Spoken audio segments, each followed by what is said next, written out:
Hello friends, welcome to Rekha's kitchen. இன்னைக்கு நாம் ரொம்ப டேஸ்டாக சூப்பராக முட்டை டோனட் எப்படி செய்யறதுன்னு பார்க்கலாமா? அதுக்கு ஃபஸ்ட்டு நான் பிளேட் எடுத்திருக்கேங்க. துருவுறது, காய் துருவுறது எடுத்திருக்கேன். இப்போ 3 முட்டையை நம்ம துருவிக்கலாங்க. நம்ம ஒன்று ஒன்றா பொறுமையாக துருவணும். 3 முட்டையுமே நான் துருவி எடுத்துக்க போகிறேங்க. இப்போ 3வது முட்டையை நான் துருவிக்கிறேங்க. நான் எல்லாத்தையும் துருவிட்டேன். இப்போ 3 உருளைக்கிழங்கு எடுத்திருக்கேன். வேக வச்ச உருளைக்கிழங்குங்க. அதையும் நம்ம பொறுமையாக துருவிக்கலாங்க. இப்போ 2வது உருளைக்கிழங்கையும் நான் துருவி எடுத்துக்கிறேங்க. இப்போ 3வது உருளைக்கிழங்கையும் நம்ம துருவி எடுத்துக்கலாம். நான் எல்லாத்தையுமே இப்போ நல்லா துருவி எடுத்துட்டேன். அது கூட ஒரு சின்ன சைஸு பொடியாக நறுக்கின வெங்காயம், ஒரு பச்சை மிளகா, கருவேப்பிலை கொஞ்சம், கரம் மசாலா அரை டீஸ்பூன், தனி மிளகாய் தூள் அரை டீஸ்பூன், கார்ன்ஃப்ளவர் மாவு 2 டேபிள் ஸ்பூன் போடுறேன், பிரெட் கிராம்ஸ் 3 டேபிள் ஸ்பூன், தேவையான அளவு உப்பு. இப்போ நம்ம நல்லா கை வச்சு பிசைஞ்சு எடுத்துக்கலாங்க.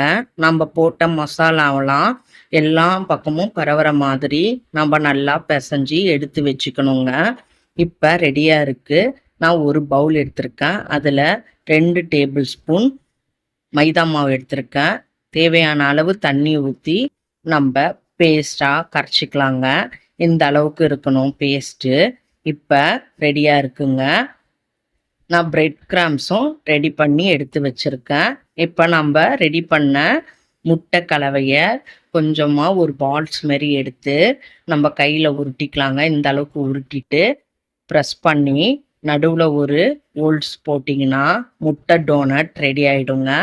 இங்கே பாருங்கள் எவ்வளோ சூப்பராக இருக்குன்ட்டு. இப்போ நம்ம மைதா மாவில் போட்டு டிக் பண்ணி ஸ்பூனை வச்சு நம்ம டிக் பண்ணி திருப்பி போட்டுக்கலாங்க. இந்த மாதிரி திருப்பி போட்டுட்டு இப்போ நம்ம பிரெட் கிராம்ஸில் ஆட் பண்ணிக்கலாங்க. இப்போ பிரெட் கிராம்ஸில் வச்சு நம்ம கோட்டிங் போடணுங்க. பிரெட் துகள்கள்லாம் மேலே போட்டு டக் பண்ணிவிட்டு அதுக்கப்புறம் திருப்பி போட்டு மறுபடியும் நம்ம நல்லா மாவு தெரியாத அளவுக்கு டக் பண்ணி ஒரு பிளேட்டில் எடுத்து வச்சுக்கலாங்க. நான் எல்லாத்தையும் இதை பாருங்கள் சூப்பராக எடுத்து வச்சுட்டேன். அதே போலயே நான் செஞ்சு மறுபடியும் எடுத்து வச்சுருக்கேங்க. எல்லாத்தையுமே நான் ரெடி பண்ணிட்டேன். வானல் அடுப்பில் இருக்குது. எண்ணெய் நல்லா காஞ்சிடுச்சுங்க. ஒரு டோனட்டாக நம்ம போட்டு பொன்னிறமாக பொரிச்சு எடுக்கணுங்க. பொறுமையாக போடுங்க. எண்ணெய் மேலே தெளிச்சிடும், பார்த்து செய்யணும். இப்போ நல்லா வேகணுங்க. அதுக்கப்புறம் நம்ம திருப்பி போட்டுக்கலாம். ஒரு பக்கம் செவந்ததுக்கப்புறம் நம்ம திருப்பி போட்டுக்கலாங்க. அடுப்பு லோ ஃப்ளேமில் தான் இருக்கணும். ரொம்ப ஹையாக வச்சிங்கன்னா தீஞ்சிடுங்க. உள்ளே வேகாது, வெளியே மட்டும் நல்லா வெந்து வந்திருக்கும். அதனால் லோ ஃப்ளேமில் வச்சு தான் நம்ம ஃப்ரை பண்ணணுங்க. நல்லா திருப்பி போட்டு வெந்துடுச்சுங்க.